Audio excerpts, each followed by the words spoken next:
So today let us start with the revision of the book Moments. Okay, so now the first chapter that we are going to revise today is Lost Child.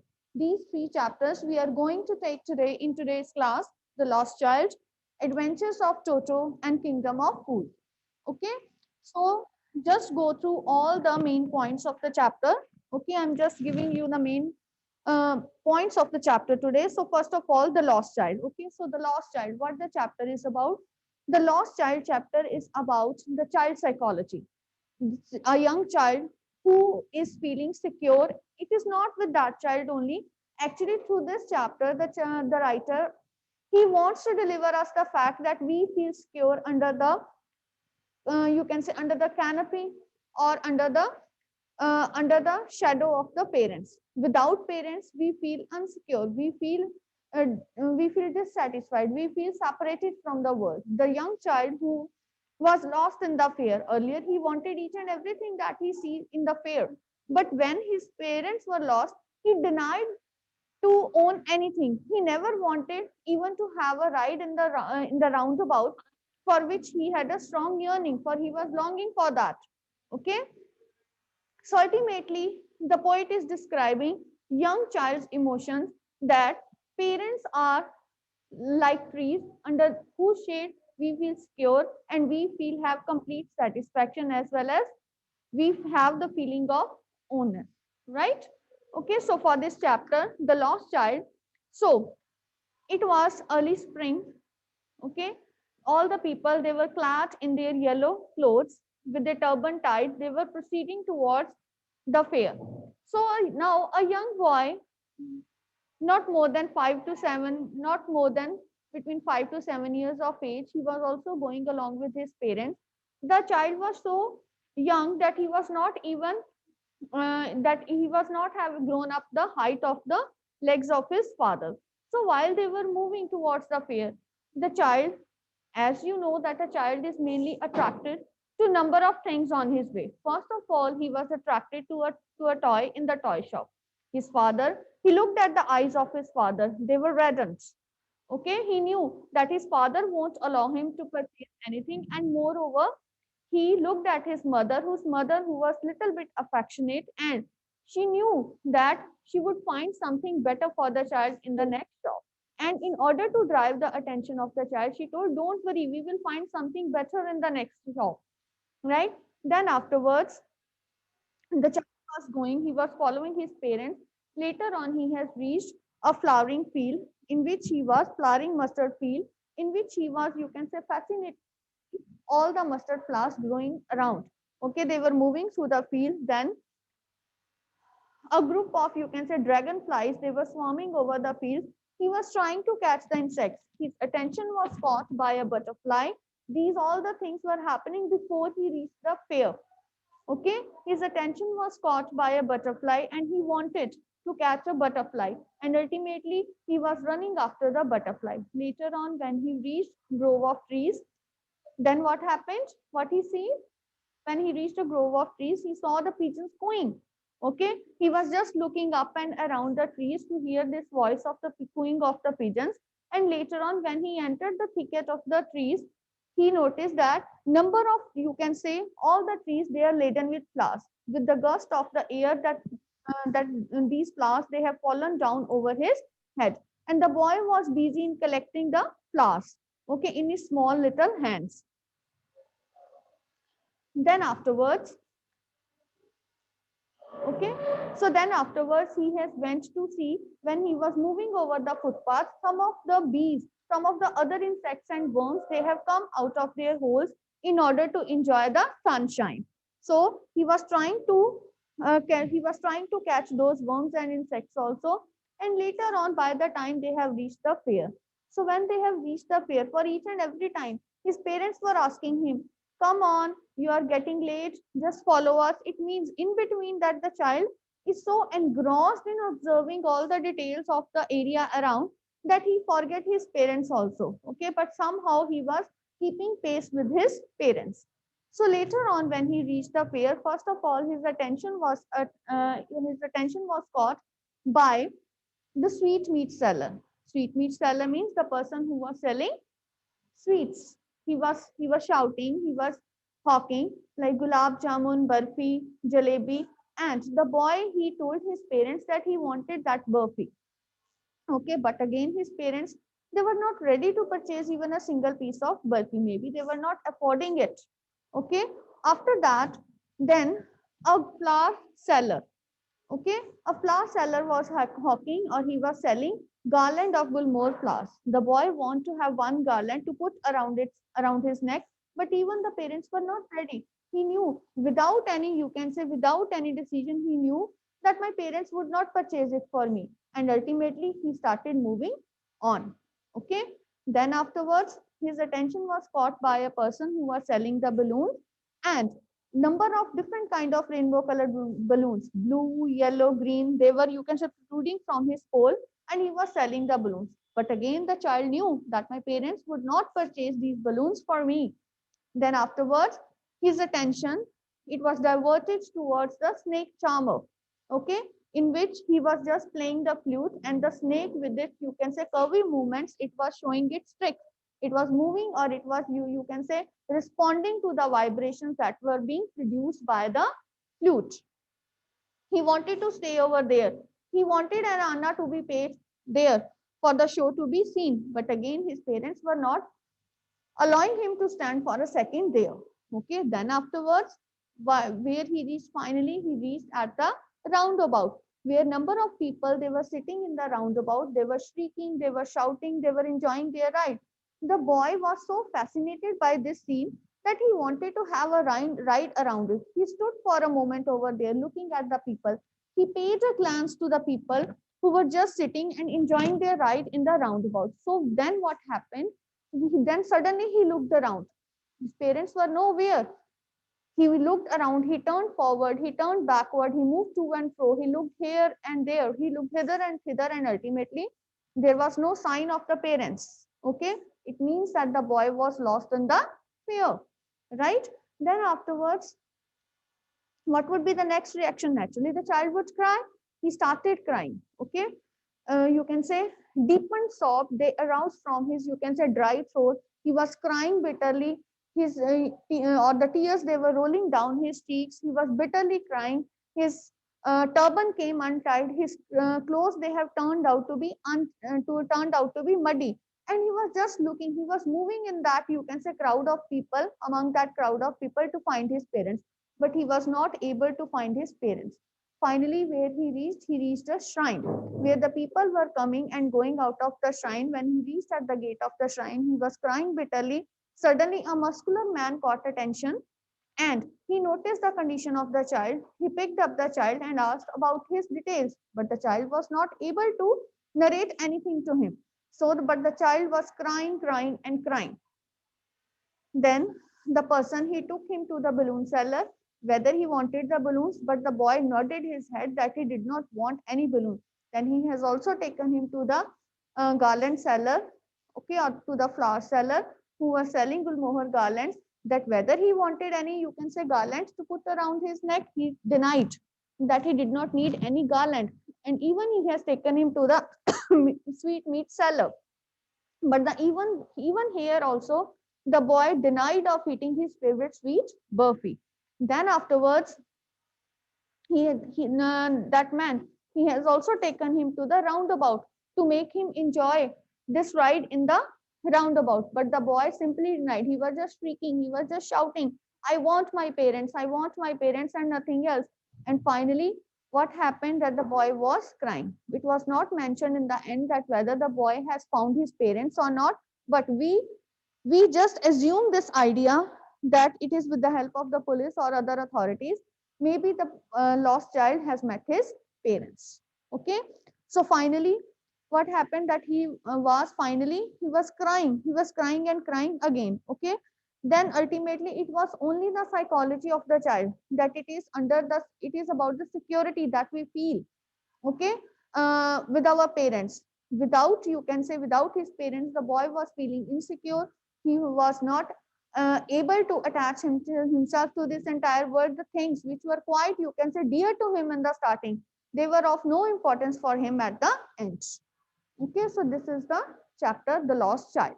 Okay, all the details I have included in the chapter.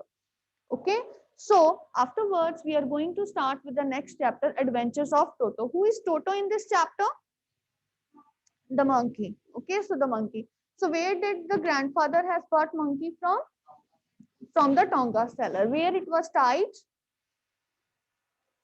In the Tonga, it was tied to the trough. Okay, which was attached to the side of the Tonga. It was so displaced. It seems to look so displaced over there that the grandfather, he thought that I should purchase this monkey. For how much amount he has got this monkey? For 5 rupees. Okay, so if we talk about the looks of this monkey Toto, so what kind of? Yes, yes, it has white pearly teeth. Okay, always displayed in a wide grin that would also make afraid an Anglo-Indian lady. Okay, then it has sparkling eyes, sparkling, brightening, shiny eyes, and his hands were dried up as well as if they were pickled up in the sun.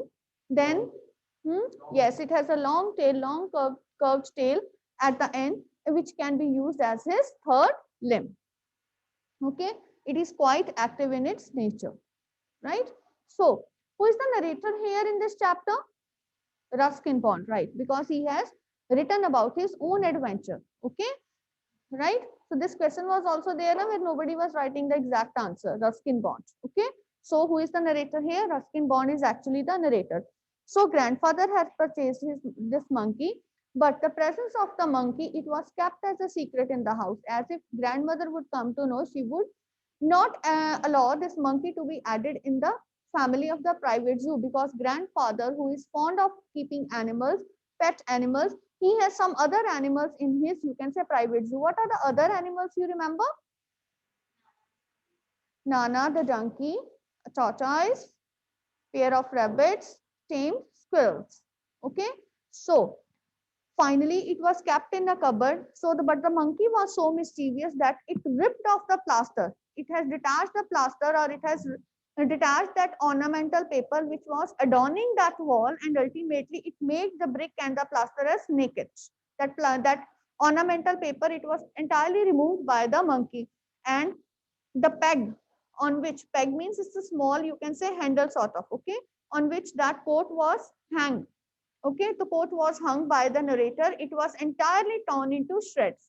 Okay, so it has caused that much damage in one day. Finally, that grandfather thought that where it should be kept in the private zoo. But what happened before that? That the next day, the grandfather has to go to Saharanpur. Why he had to go to Saharanpur?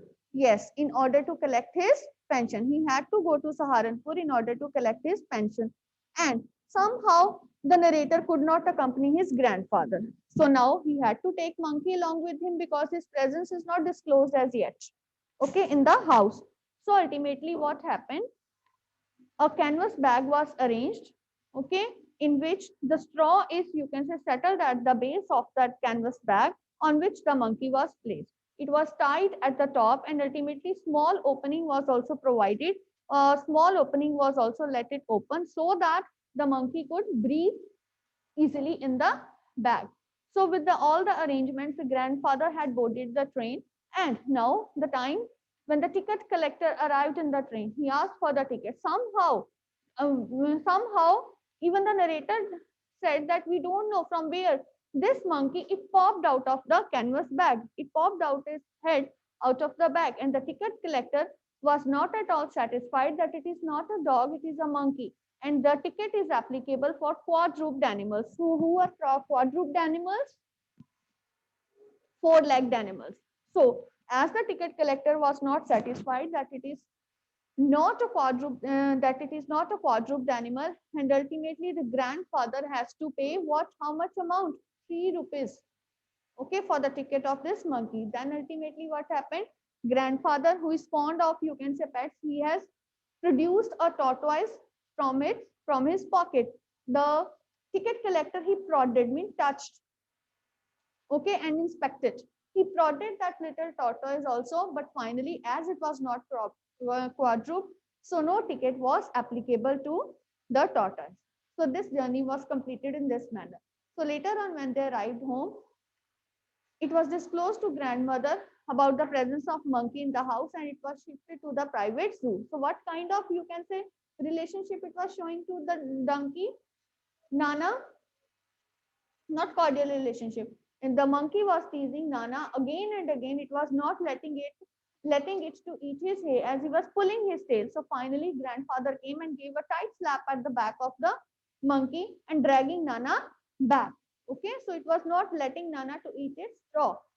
Okay, so then ultimately this monkey, because it was not letting other animals to live in peace and harmony in the zoo, so it was again shifted to the house. So where in the house this monkey, it has turned out to be at most mischievous.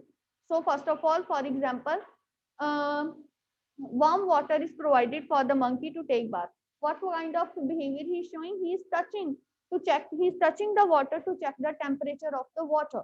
And ultimately what he was doing, he was just, you can say, putting his one leg inside the bathtub, then his another leg, then he was putting water over his body, then soaping its body with soap, and ultimately putting the water again, and in order to clean its body. So how this how this behavior is learned by monkey? It is learned from the narrator only. So one day what happened, a large kitchen kettle, it was placed on the burning stove, and this monkey thought that this kettle is meant for the water to be boiled for his bath. What the monkey did, he went inside the kettle, and then, yes, he went inside the kettle. So first of all, he checked the temperature of the water. He went inside because it was very cold to feel himself warm over there. And ultimately, slowly and gradually, the water started boiling. The monkey was not able to come out because the edges of the kettle, they have also turned out to be so hot. So in an attempt to save himself, he was standing again in the kettle, again sitting down, standing again sitting down. And by the time what happened, the water started boiling. Okay, so ultimately it was grandmother, it was to monkey's luck that the grandmother has come, who has saved the monkey, and ultimately what happened, this monkey was taken out of the kettle. Okay, so Toto, this monkey was one of the most mischievous. Means mischievous is the perfect word for this monkey. Okay, he's always creating one or the other nuisance in the home. Okay, so next afterwards, the narrator has also shared an incident when one day pulao was cooked. It was placed on the dining table during the afternoon for the people, for the family members, for the lunch. And what he did, he entered through the window, sat on the table, and started what he did, started eating the pulao with his, you can say, with his hands only, and took the entire tray in his hands. So when one of the aunt, she came, rushed towards the monkey and tried to show it away, then ultimately what he did, he took the entire plate of pulao and has climbed the branch of the or tree of jackfruit tree. He has climbed over that jackfruit tree and was eating, and was eating the pulao and throwing somewhat down. And when the aunt was, you can say, she was scolding the monkey, she was screaming at the monkey, he was giving a wide grin to the aunt, and ultimately, of being irritated, he threw the complete plate of pulao onto the ground, which was broken into pieces.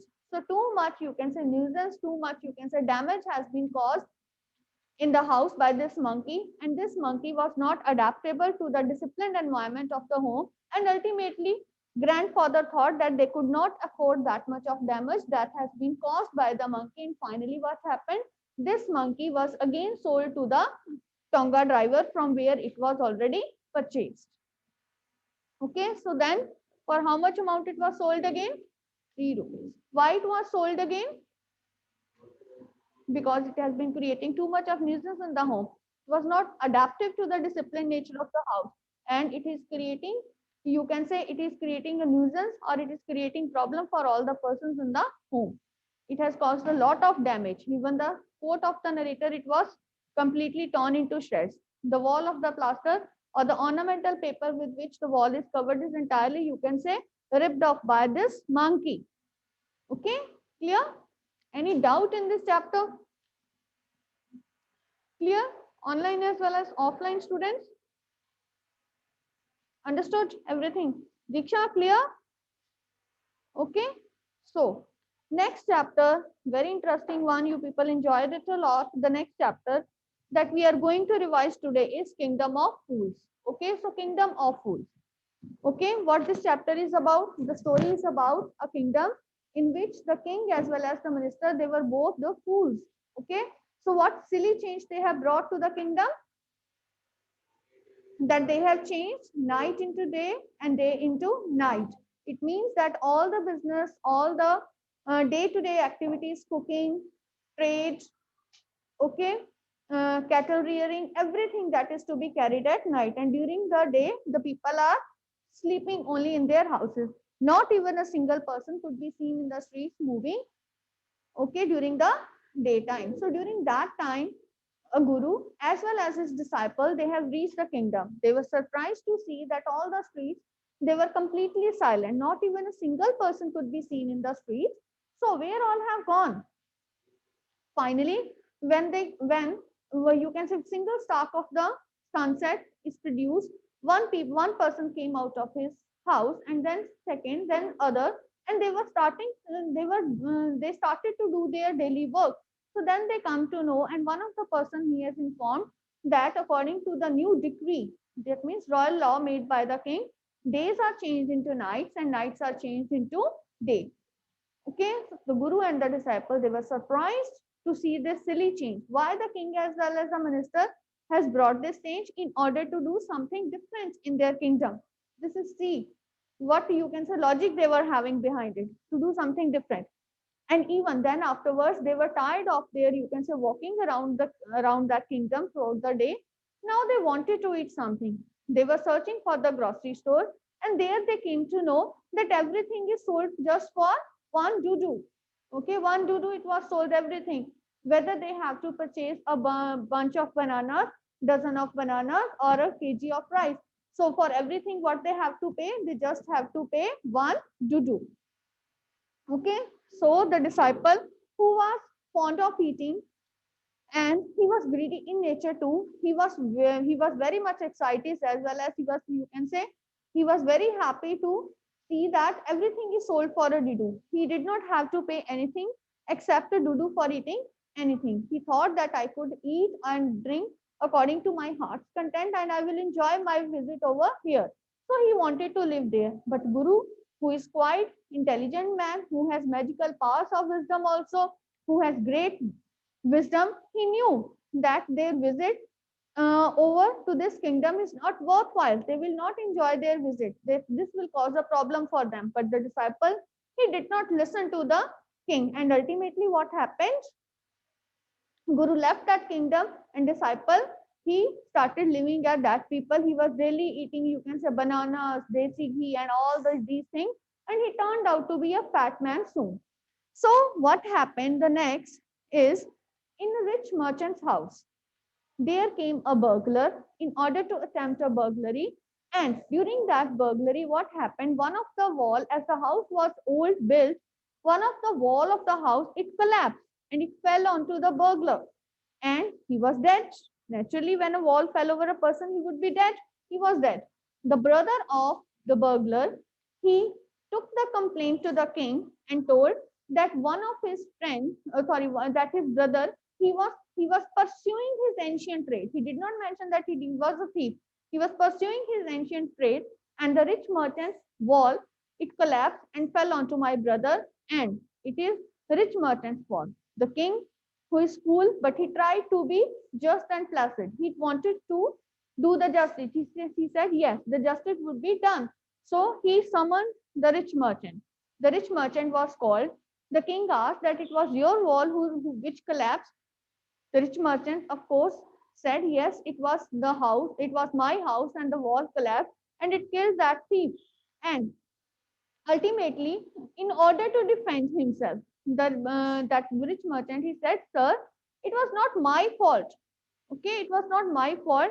This house was very old. It was very old built, so the house was weak. That's why it has fallen down. But the king announced that as you have inherited the property of your father, so was his sin. So it was the fault of your father.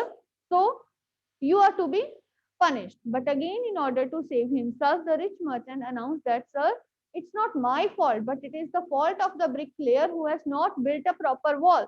Now the bricklayer was called, who has turned out to be an old man.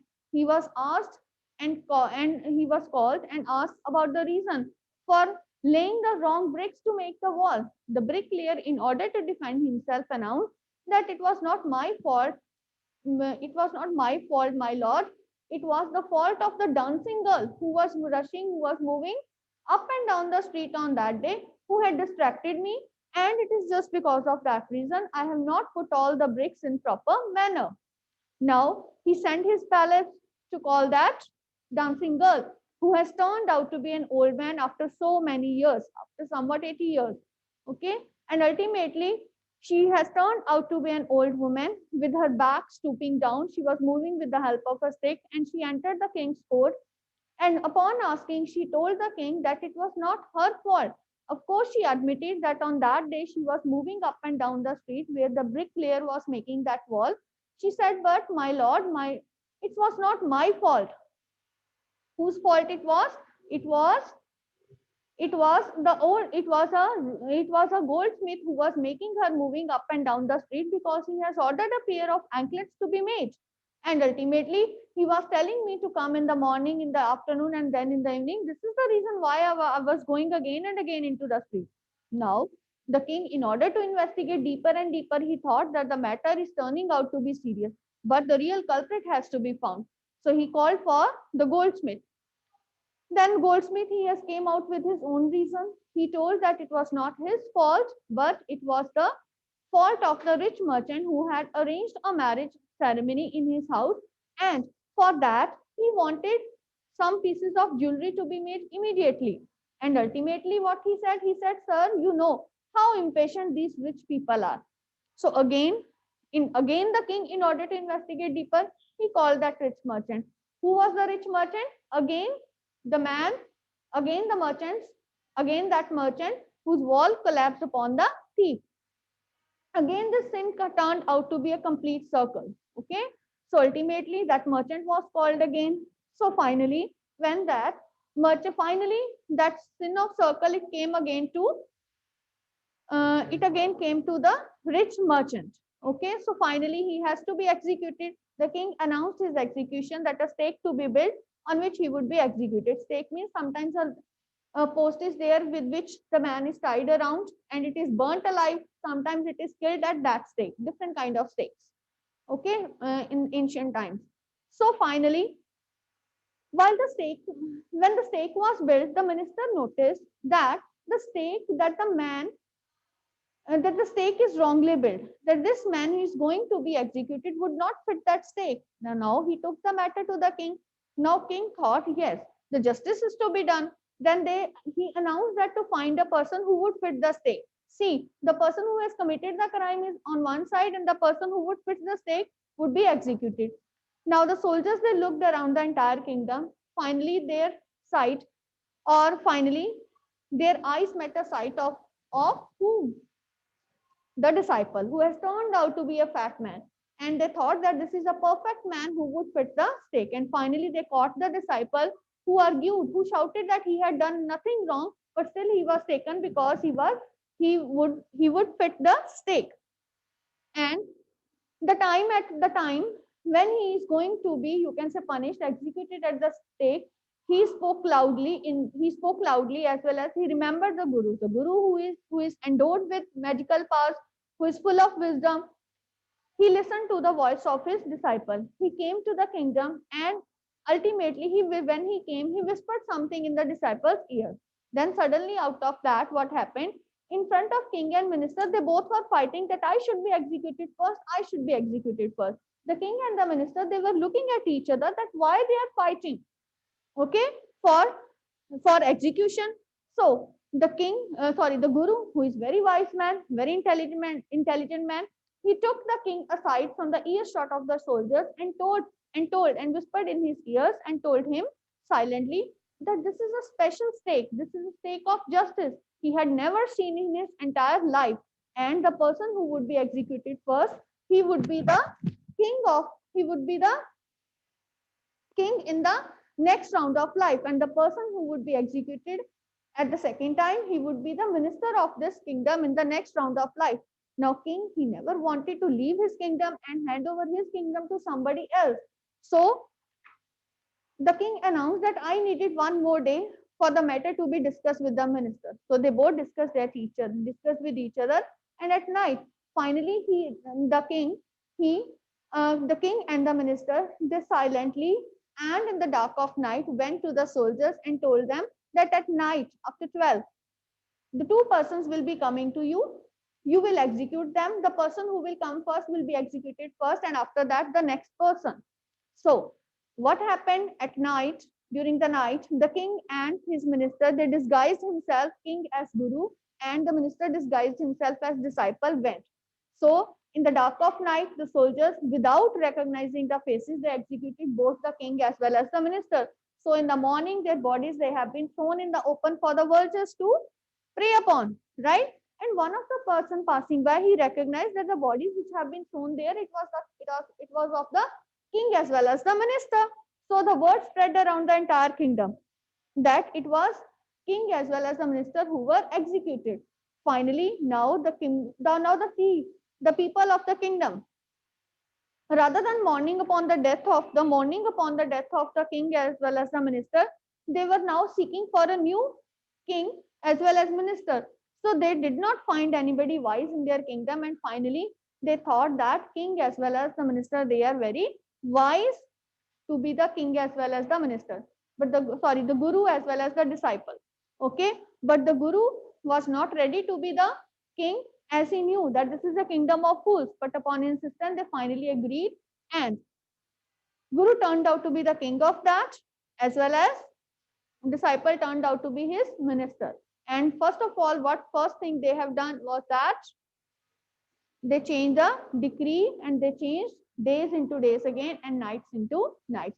So it means that the person who is in power should be intelligent enough to find out the reality and should go deeper into the matters. He should not be a fool.